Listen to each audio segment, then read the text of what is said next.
আমরা এর আগে দেখেছি যে ডিপ্লোমাদের বিরুদ্ধে আমাদের বিএসসি প্রত্যেকটা যে প্রতিষ্ঠানগুলো আছে, রুয়েট চুয়েট কুয়েট সবগুলো জায়গাতেই আন্দোলন হয়েছে। এই প্রেক্ষিতে আমরা বইতেও আন্দোলন করছি।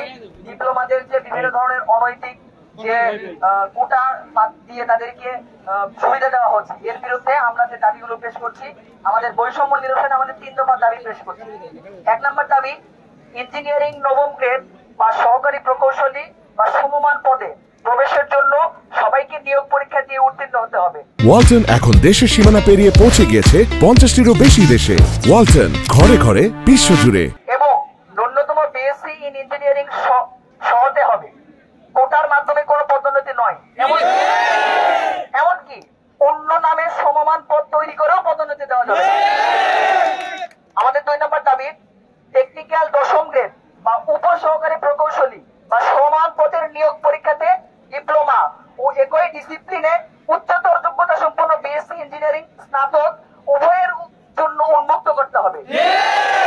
আমাদের 3 নম্বর ও শেষ দাবি, বিএসসি ইন ইঞ্জিনিয়ারিং স্নাতক ব্যতীত প্রকৌশলী পদবি ব্যবহারকারীদের বিষয়ে অন্যান্য দেশের মতো যথাযথ আইনি পদক্ষেপ গ্রহণ করতে হবে।